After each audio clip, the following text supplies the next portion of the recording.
C'est les choses qui sont importantes, c'est là où il y a tout de suite les complications qui viennent.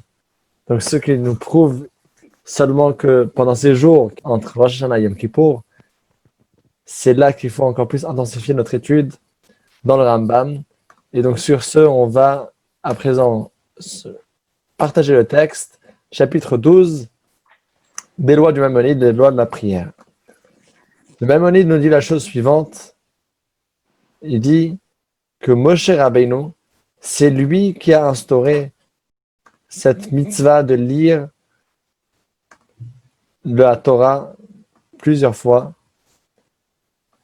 Alors, Moshe Rabbeinu tiken lahem leIsraël shikorim baTorah barabim beshabbat ubasheni v'chamishi b'shacharit kedei shelo yishuu shlosha yamim belo shmiyat Torah. Lui l'a instauré 3 fois. Shabbat, matin, lundi, jeudi, le matin aussi également, afin qu'il n'y ait pas 3 jours consécutifs qui passent sans lecture de la Torah. Be'ezra Sofer, tiken shikorim ken bemincha bechol Shabbat. משום יושבי קרנות. וגם הוא תיקן שיהיו קוראים בשני וחמישי 3 בני אדם ולא יקראו פחות מ10 פסוקים. Alors, Ezra Sofer, lui, il a rajouté encore une autre chose supplémentaire, qu'il faut lire également Shabbat à Mincha. Pourquoi? Parce qu'il y avait certains qui n'étudiaient pas la Torah toute la semaine, et donc c'était le jour dans lequel ils pouvaient être plus libres, mais puisque c'était des gens qui n'avaient pas le niveau d'étudier eux-mêmes, alors il dit c'est mieux qu'ils se rassemblent à la synagogue, qu'ils se réunissent et qu'ils écoutent la lecture de la Torah, et donc d'instaurer encore une lecture de la Torah, Shabbat, parce que les gens ne travaillent pas au moment de la prière de Mincha. Et Ezra Sefer a dit aussi qu'à chaque fois qu'on lit, lundi, jeudi, il faut qu'il y ait minimum 3 personnes qui montent et minimum 10 psukim. Tout ça, c'est dans le quotidien. Mais il y a également des jours supplémentaires dans lesquels il faut lire, et c'est ce qu'on aborde dans la deuxième halakha. ואלו הם הימים שקוראים בהם בתורה בציבור. בשבתות ובמועדים, בראש החודשים, בתעניות ובחנוכה, ou בפורים, ב-95 פחות שבוע בשבוע. Et donc, tous les Shabbats, toutes les fêtes, tous les Rosh Chodesh, tous les jeûnes, Chanukah, Purim, lundi, jeudi de chaque semaine. La Haftara maintenant. Haftara, c'est on lit un passage du prophète qui est en sujet avec la paracha ou avec l'événement actuel. Est-ce qu'on fait l'Haftara à chaque fois? On sait bien que non. L'Haftara, on l'a fait uniquement lorsque c'est Shabbat, lorsque c'est la fête le matin, à d'autres occasions rares que ce qu'on va voir tout de suite, mais pas à chaque fois qu'on lit la Torah, on va également lire la Haftara. C'est ce qu'on va voir ici dans les 2 derniers mots de la page. Ve'en maftirin. Et on poursuit dans la Chabet. On ne fait pas la Haftara. Ben Nevi'im et la Bashabbatot, ve'yamim tovim, ve'tisha ve'av bilvad. Uniquement Shabbat, Yom Tov et le 9 Av, c'est là qu'on fait la Haftara.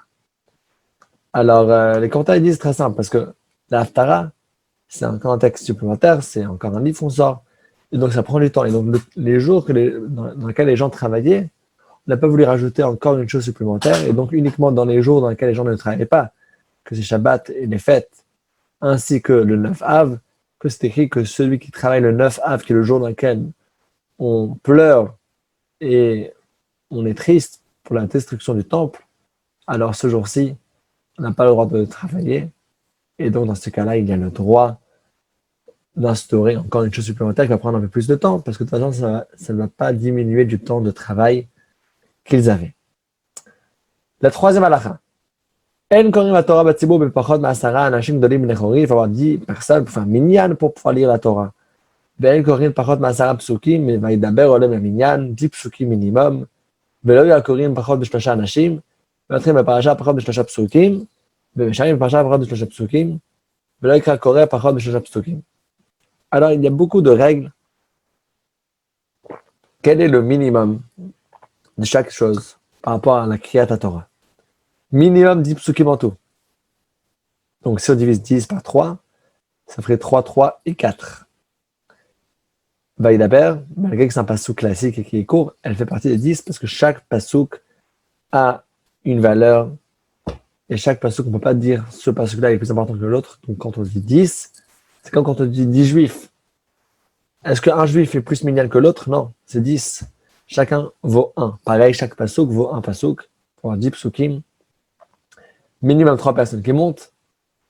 Et quand on lit, alors il ne faut pas laisser plus que 3 psukim à la fin d'une paracha. S'il y a moins que 3 psukim, termine la paracha. Ne laisse pas juste 2 ou 1 pasuk tout seul. S'il y a 3 psukim à laisser, tu peux laisser. Chaque montée séparément doit aussi être minimum 3 versets. Alors, comment est-ce qu'on fait pour diviser ces versets? Je prends 10, je divise ça en 3. C'est ce qu'a expliqué dans la quatrième halakha. שלושה שקראו 10 פסוקים, שניים קוראים שלושה ואחד 4. בין שהיה אחד הקורא 4 ראשון או אחרון או אמצעי, הרי זה משובח. Que ce soit il faut que un des 3, il faudrait qu'il lise 4. C'est mieux que ce soit le premier, le dernier ou celui du milieu qui lise 4 au lieu de 3. 10 ça n'est égal. Chacun, que ce soit le premier, le deuxième ou le troisième, qui va lire 4 psukim au lieu de 3, Harei ze meshubach. C'est une chose qui est louée et c'est une bonne chose. Cinquième halakha. Comment faire, quel est le déroulement? Comment faire? On m'a appelé à la Torah, qu'est-ce que je fais? Il explique. כל אחד ואחד מן הקוראים פותח ספר תורה בבית למקום שהוא קורא בו, ואחר כך אומר, ברכו את השם המבורך. Tu viens à la Torah, tu ouvres le livre, tu regardes là où on va lire et tu dis, béni est Hashem. וכל המונים, ברוך השם מבורך לעולם ועד. וחוזר מברך ברוך השם אלוקים בכל העם אשר בחר בנו מכל העמים. נתן לנו תורתו, ברוך אתה השם נתן לתורה וכל המונים, amen.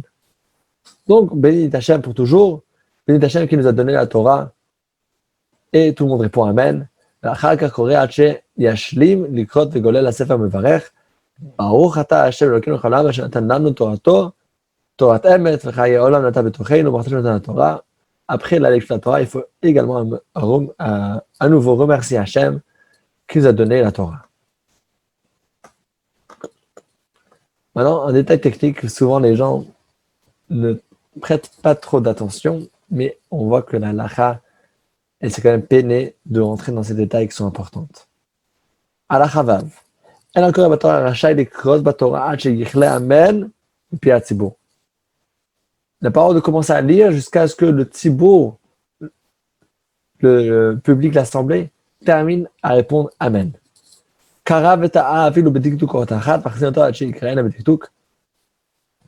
Même s'il y avait une erreur sur une seule lettre, il faut le réparer. Il faut que le Baal Koré le lise bien. Alors,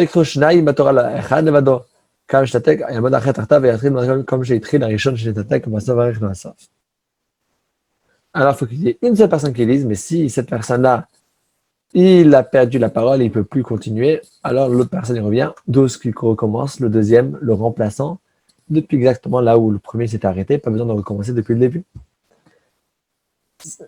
Est-ce que je peux juste venir, ouvrir une Torah et commencer à lire? Non, il faut être invité à le faire. C'est ce qu'on va voir dans la 7e halakha. Zain. En הקורא רשאי לקרוא עד שיאמר לו גדול שבציבור לקרות. אפילו חסן הכנסת, ראש הכנסת קורא מעצמו על שיאמרו לו הציבור, הוא גדול שבהם לקרות, צריך אחד לעמוד עמו בשעת קריאה, כדי חזן עומד מהקוראים. Alors, il faut être invité à lire par le grand, ou si c'est le grand, alors il faut qu'il soit accepté par la communauté qui lise. Et pour lire la Torah, c'est uniquement quand on fait partie du tzibour. On ne peut pas être tout seul, être un dictateur. Voilà, moi, je décide exactement quand est-ce que je lis. Non, c'est pour ça qu'on a toujours le gabaï qui dit Yahamod et il appelle la personne avec son nom, son prénom, le prénom de son papa. Pourquoi? Parce que personne doit être invité à lire. Parce que ce n'est pas une chose gratuite, il faut être invité à le faire, il faut se préparer et être invité. La 8e halakha. Est-ce qu'on a le droit de sauter dans les textes? Si on veut lire une partie d'une paracha dans un endroit, on veut tourner et lire la suite à un autre endroit. C'est ce qu'on va voir dans cette 8e halakha. הקורא יש לו לדלג למקום בעניין אחד. לנחמות, להחבא עשור שבפרשת אמור לכהנים. ושלא יקרא על פה, שאסור לקרות שלא מן הכתב, אפילו תיבה אחת. ולא יישב בדילוג אלא כדי שישלים המתורגמן תרגום הפסוק. Alors, on a le droit de sauter d'un endroit à l'autre. D'ailleurs, dans les jours de jeûne, on saute parce qu'on ne lit pas tout dans l'ordre, mais on parle de deux sujets qui sont liés dans le sens, qui se trouvent pas loin dans la Torah un de l'autre. Donc on lit la première alia de une et après on saute et on fait la suite un peu plus tard dans le rouleau du Sefer Torah. Donc il a le droit, à condition qu'il va lire aucun mot oralement, de un, et deuxième condition, que c'est pas trop loin et donc il pourra sauter rapidement. Quelle est la rapidité nécessaire? La rapidité nécessaire, c'est pas plus longtemps que de ce que ça prend pour traduire ce passouk. À l'époque, ils avaient l'habitude de lire ainsi que de traduire en arabien chaque passouk et ce qu'on va voir dans les halachot suivantes. La neuvième halakha. Tête. Quand j'ai écrit la Torah sur des sapins d'Aflou de Bar Malacha, elle a kol, shomin. Dès qu'on lit la Torah, on n'a même pas le droit de discuter des paroles de Torah. Tout le monde doit écouter, veshotkin et se taire au masimin, libam, le mash ou kore. Shenemar, ve'ozner chol ha'am el sefer haTorah. ולצאת מהכנסת בשעה שהקורא קורא, ולצאת בין איש לאיש שעוסק בתורה תמיד. ותורתו אומנותו, מותר לעסוק בתלמוד תורה בשעה שהקורא קורא בתורה. Donc il dit, premièrement, je ne peux rien faire d'autre pendant la lecture, même pas étudier la Torah. Deuxièmement, la parole de sortir au milieu d'une montée. Si on a vraiment besoin de sortir de la synagogue, il faut le faire entre deux montées.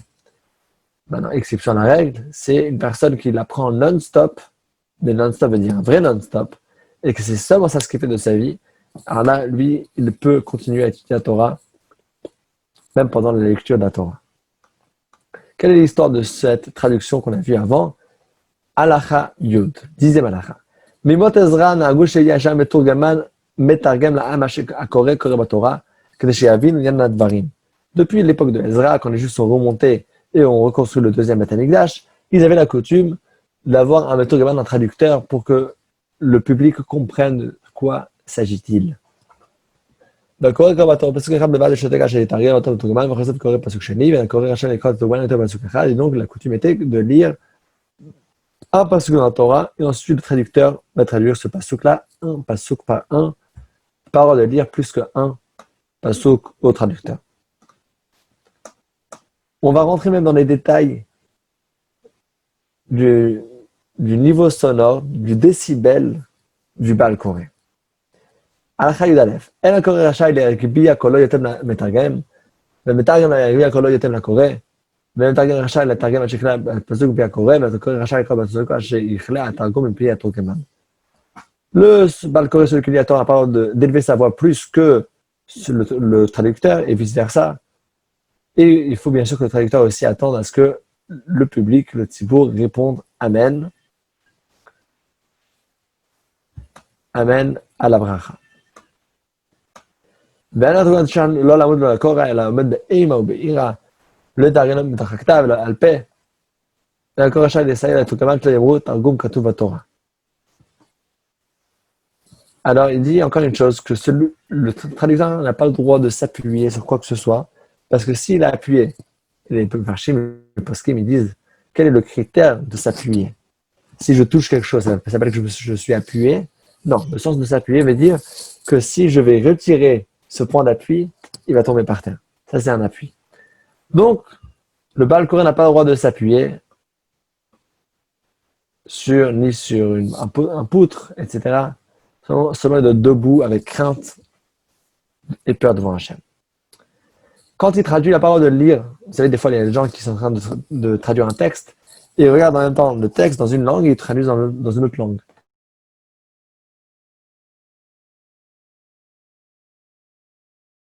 Est-ce que c'est permis, c'est interdit? Parce que les gens ils vont penser la traduction en armien.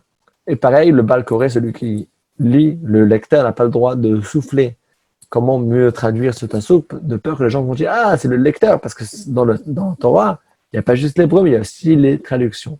Donc c'est pour ça qu'on a dit non, tout ça pour pas que les gens ne s'enduisent en erreur. והקטן תרגם על דה גדול, בין הכבוד הגדול שתרגם על דה קטן, ולא יהיו מתרגמים לשתיים כאחד, אלא אחד קורא ואחד מתרגם. Alors, un petit peut interpréter, traduire pour un grand, mais pas le contraire. parce que c'est pas beau, que c'est le petit qui doit interpréter ce que le grand il dit. Et le traducteur également, c'est limité à une personne, un seul traducteur maximum. Al-Kha Yudbet. Est-ce qu'on traduit tout? Il dit non. Il ne faut pas traduire tous les psukim. Lesquels il ne faut pas traduire? Est-ce qu'il y a des secrets qu'on nous retient? Alors, ce qu'on va voir dans cette halakha, la halakha Yudbet. ולא כל המקראות מתרגמים בציבור, מעשה ראובן בתרגת כהנים, מעשה העגל, ויאמר משה אל אהרון עד יאמר משה אל את העם וגומר. ובו פסוק אחד ויגרוף השם את העם, כולם נקראים ולא מתרגמים. בסלון, במקום שנאמר מלון בן דוד, לא נקרא ולא מתרגם. Alors, des histoires qui sont racontées dans la Torah qui sont délicates et que, avec une simple traduction, pour mal les comprendre, il faut avoir un vrai chiot pour vraiment les comprendre, il ne faut pas les traduire pour ne pas induire les gens en erreur. Si des fois on sort juste comme ça, on traduit une phrase, on la sort du contexte, il n'y a plus aucun sens, ça fait des questions. Donc, chacun qui veut étudier les textes sont là, il peut les étudier. Mais à l'époque, la coutume était de traduire simultanément dans la lecture. C'est doit être une traduction qui est simple et fluide, même pour ceux qui n'ont pas de background. Et donc, c'est pour ça que certains textes plus délicats, il ne fallait pas les traduire juste comme ça. י' ג' המפטיר בן נביא צריך לקרוא בתורה תחילה אפילו 3 פסוקים וחוזר לקרוא מה שקרה שלפניו ולא יפטיר בן נביא. Donc on parle ici de celui qui fait l'haftara. L'haftara, celui qui monte à faire haftara, il faut qu'il ait également lu, il faut qu'il ait également eu monté, c'est pour ça qu'on rajoute le maftir. עד שיקרא ספר תורה ולבחור ב21 פסוקים ושם העניין בפחות מאלו, אלה צריך להוסיף על קרא 10 פסוקים מתורגמן לדיו אפילו לא שלם העניין, ולהביא אחד קורא ואפילו 2 לתרגמין. דלג ביניהם לעניין אחר, ונדלג נביא אלא בנביאים של 12 בלבד, ועד שדלג בסוף הספר לתחילתו ומחלל, דלג לישב בדילוג על כדי שישלים, המתרגם תרגומו. Donc pareil, les mêmes règles un peu comme la Torah, ne pas sauter.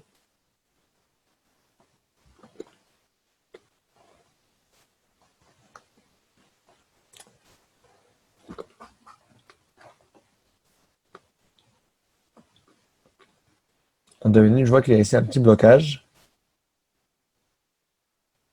Voilà. Alors, depuis quand est-ce que ça avait coupé?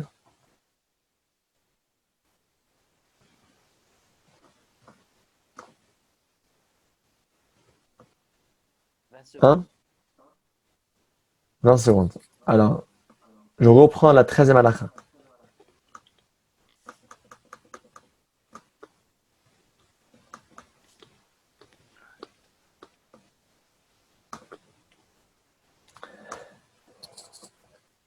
Alors, המפטיר בן נביא, צריך לקרוא את התורה בתחילה אפילו 3 פסוקים, חוזר וקורא מה שקרה לפניו, il faut qu'il lise au moins 3 psukim, le maftir, il faut qu'il monte aussi à la Torah. Et la raison, il n'est pas écrit ici, mais je vais le partager avec vous. La raison, elle est parce que si c'est uniquement qu'on a des gens qui montent à la Torah, et ensuite on a une autre personne qui va lire la Haftara, les gens vont dire, ah, il y a ici 2 choses qui sont à peu près égales, qui est la Torah d'une part, et le Navi, le prophète de l'autre part. C'est pour ça qu'on dit non, même celui qui va lire le prophète, il faut qu'il lise également la Torah avant. Combien? Minimum 3 psukim. Le Haftir ben Navi,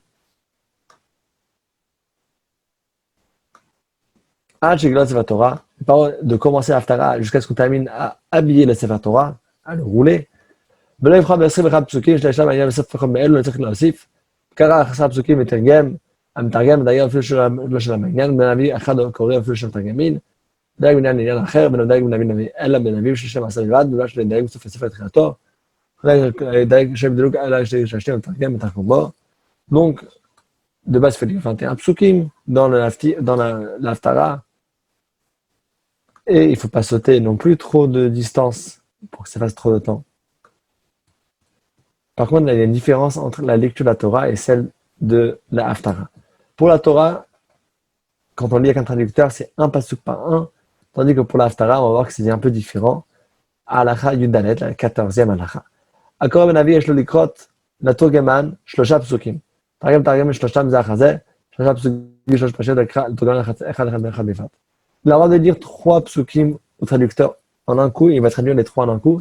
Par contre, si les 3 n'étaient pas de la même paracha, c'est quand on lit, alors, il peut y avoir une paracha après la paracha suivante. De 2 parachiotes ou plus, on n'a pas le droit de coller, de le faire répéter un mot de ci, un mot de là. Une phrase, oui, mais un collage, non. Tête Vav, il y a des bénédictions à réciter avant et après. Anfim Navim Verfanav Bachar Achat, Baruch Hashem Kemchala Mashem Racham Ben Navim Vechulu, Var Lacha Vachem Brachot, Bracha Rishona Chotem Ba, Akel Nama B'chot Barav, Shnia Chotem Ba, B'nei Yerushalayim, Shlishit Chotem Ba, B'nei David, Rivit Chotem Ba, Inyan Kshat Hayom, Kshat Chotem B'tfilah, Chen Ochal Rosh Chodesh Shet B'Shabbat, Anfim Navim Eskir Rosh Chodesh B'Cham Chazuk, Moshe Paski B'tfilah. Et donc, il mentionne ici la liste des bénédictions à réciter avant et après la lecture de l'Haftara. Kama Eva Korin, combien de personnes montent à la Torah? בשבת שחרית שעוגן שבעה וכתובים 6 וכתובים 5 הם חותמים עליהם, אמן ולמוסיף עליהם, ראש חדשים בכל שבוע פותחים 4 בשבת וכתובים במנחה בשחרית 5 של כל השנה, בחנוכה בפורים בשחרית ותעלית בשחרית במנחה וכל 3 וחותמים בין על זה ולמוסיפים עליהם. Et donc, Shabbat 7, bon, 7 personnes qui montent, Yom Tov 6, Shabbat 5 et les Rosh Chodesh et les Chol HaMoed 4 et les autres jours, lundi, jeudi, etc.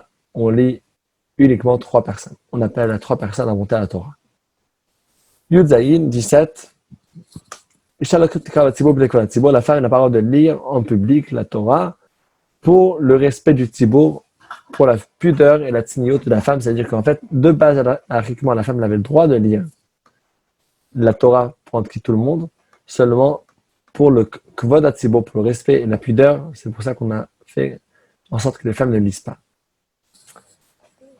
Alors, Katan שידע לקרוא את ידע למברכים, בני מניין הקוראים, לכן מפטיר עליהם במניין, שהרי הוא קורא בתורה, וכן מפסיק שני הציבור בקדיש בין משלים בין המפטיר, אין עליהם למניין, בציבור שלו יהיה בהם ידע לקרוא, דבר אחד, גדול וקורא, יורד, וחוזר וקורא, שנייה ושלישית, ושגמר מניין, על קוראים שאתה היום.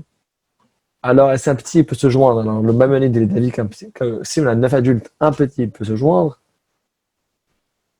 Est-ce que le maftir fait partie des 7 ou bien c'est un chiffre supplémentaire? Ça dépend s'il y a eu Kaddish qui était récité au milieu. Si on a récité le petit Kaddish après la lecture de la Torah, alors ce Kaddish-là, ça fait séparer la chose et donc le maftir, ça ne fait pas partie du compte. Tandis que si c'était sans Kaddish, alors là, le maftir peut faire partie du compte de 7. S'il y a uniquement une personne qui sait lire, alors ce sera lui qui va tout lire. De toute façon, aujourd'hui, dans la majorité de communautés, je sais qu'il y a encore plusieurs endroits qui font comme on dit dans le Rambam, que c'est chacun qui vient, qui fait la bracha et qui lit tout seul, mais il y a plusieurs communautés dans lesquelles il y a le lecteur de Torah dédié, tout le monde vient, fait la bracha, mais c'est lui qui lit. Quel est l'ordre d'importance? Bechol kriya kama elu kohen kori rishon v'acharav, levi v'chav Yisrael b'nei pashuto she'ayom shepel kohen ha'aretz koden לקרוא לפני חכם גדול בישראל, חום שקודם בחברו בחוכמה, קודם לקרוא נכון כשגול מצוות תורה נותן שכר כנגד כולם ותפתח הכל למשלים אפילו גדול שבציבור. Tout d'abord Cohen, ensuite Lévi, ensuite Israël. Même un Cohen tout simple, il passe avant un Israël parce que c'est une importance qui est au-delà de ce qu'il fait, mais c'est avec ce qu'il est une importance spéciale qu'Hachem lui a donnée, que c'est une famille qui va servir dans le temple. Yotet, 19. En Jam Cohen Israël mele acharav Lévi klal. En Jam Lévi le Cohen shkar rishon חוזר וקורא, הוא בעצמו פעם שנייה במקום לוי, אבל לא יקרא אחריו כהן אחר, שמא יאמרו הראשון פסול לפיכך עולה כהן אחר, וכן יקרא לוי אחר לוי, שמא יאמרו אחד משניהם פסול. On n'a pas le droit de faire monter 2 Cohen un après l'autre, ni 2 Lévi un après l'autre. Donc s'il y a un Cohen, il n'y a pas de Lévi, alors le Cohen il monte 2 fois. Le même Cohen. Pourquoi pas un deuxième Cohen? Parce que les gens, quand ils vont voir qu'on ramène un deuxième Cohen, ah mais il vient d'avoir un Cohen. C'est parce que le premier n'était pas cachère.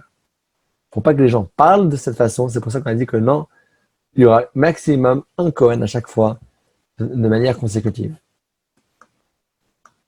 Comment ça va dans le contexte de la prière? C'est ce que Rambam discute dans la prochaine halakha, la chachaf. כיצד צעדה הקריאה בתורה אחר התפילה כל היום שיש בו תפילת מוסף אחר שגמור של הציבור ותפילת שחרית אומר קדיש ומוציא ספר תורה וקורא לאחד מן הציבור ומילדים קוראים בתורה שקוראים מחזיר ספר תורה למקומה ואומר קדיש ומתפללים תפילת מוסף יש בהם מפטיר מוסף נהגו לומר קדיש אחרי שעלה מפטיר ויש מקומות שנהגו לומר קדיש אחר המפטיר. Alors on ramène la Torah et on lit et il y a le Kaddish qui doit être récité si on dit la Haftara d'être récité avant que le maftir monte et s'il n'y a pas de Haftara c'est récité après que le maftir monte. Chaf Alef, ובמנחה של שבת יושבים הקבועים, אחר שיגמור. שלציבור תהילת דוד בסדר הקדושה, בקדיש מוציא ספר תורה ועלים קוראים בו, מחזיר ואומר קדיש מתפלל מנחה, וכן תענית וכל מנחה, אחר כך אומר קדיש מתפלל תפילת מנחה, arrivant dans le cours et de mincha. Alors, ensuite, on poursuit avec le suite de la tefila, tandis que si c'était mincha des fêtes, on n'a pas instauré de devoir lire la Torah à ce moment-là. Chavbet. B'shein b'musaf, quand je commets tefillat shacharit, וקדיש מוציא ספר תורה, וכאן בו מחזירו, ואומר קדיש ואחר כך אומר תהילה דוד, עושה דפי קדושה, שאומר שאומרים בכל יום, קדיש בכל העם מפטרים. ספר de Moussaf, lorsqu'il termine notre prière de Shacharit, il fait le récit de Kaddish, et il va sortir la Torah, et il va lire la Torah. אין קוראים מחומשים את הכנסייה, שום כבוד הציבור, כל מצוות תורה בציבור מפני תורך הציבור. Alors dans le ציבור, avec le public, il faut lire uniquement avec un Sefer Torah, mais pas avec le Chumash uniquement, même si c'est un Chumash qui est écrit avec un manuscrit, qui est écrit par un scribe, un Chumash qui est écrit uniquement un seul des livres, juste le Chumash Bereshit, et je me trouve justement dans une paracha de Bereshit, non, c'est pas caché, pour le lire, il faut avoir un Sefer Torah complet, parce que le Sefer Torah, ça représente chaque juif c'est une lettre, et ils devaient tous être là, au complet, pour pouvoir réussir. Est-ce qu'on a le droit de changer la place du Sefer Torah lors du minyan? Il faut l'éviter parce que ça fait Torah HaTzibur, ça va déranger le tzibur. שטרח עליהם, לתת המעמדים של גבולה בספר תורה, לפיכך תצטרכו לקרוא שני עניינים אצל שני ספר תורה, כאן יש אחד עניין אחד בשני כותרות, שם אמרו שספר תורה שלנו פסול, פגום הוא היה לפיכך קורא בשני, et donc, il faut qu'il y ait un Sefer Torah, et s'il y a deux sujets à lire, on sort deux Sefer Torah pour ne pas faire perdre du temps du tzibur, parce qu'ils doivent rester là-bas c'est du temps, mais la personne doit aussi rester debout tant qu'on roule la Torah. Et donc pour éviter cela, il faut avoir le nombre de Sefer Torah, idéalement, des lectures différentes qu'il faudrait faire. Chav d'Atkol, Golel, Sefer Torah, Golelom Bachutz, Fashou, Meatrum, Atkom Bifinim, Chavido à la tête, Kadesh la Garéa, comme je dis, Sefer Torah, Achash Kohen, Bo Melchir, Oto, le Bait Acher, Atznion, Natsur, Rachan, Natzet, Ad Shiyitze, Sefer Torah, Be'avu, Oto, Be'machra, Be'makom, Shematzniin, Oto, Po. Il explique comment est-ce qu'on fait pour la rouler. La rouler, on la roule de façon à ce qu'on ne voit plus l'écriture, puisqu'elle est dedans, et nous on roule depuis l'extérieur. Et il faut s'assurer que quand on ferme le Sefer Torah, ça soit bien sur les traits de couture, comme ça ne va pas déchirer le parchemin. Maximum, s'il y a une pression entre les deux rouleaux, ça va déchirer les petits fils de couture que je vais bien remettre. Si il faut cacher le Sefer Torah dans une autre maison, on n'a pas le droit de sortir de la synagogue jusqu'à ce qu'on va sortir le Sefer Torah tout d'abord en premier, parce que Sefer Torah first, Sefer Torah il passe avant tout. Alors, Chazak ou Baruch, et Bezrat Hashem, demain soir il y aura le chapitre 13 pour découvrir encore plus le secret de la tefila.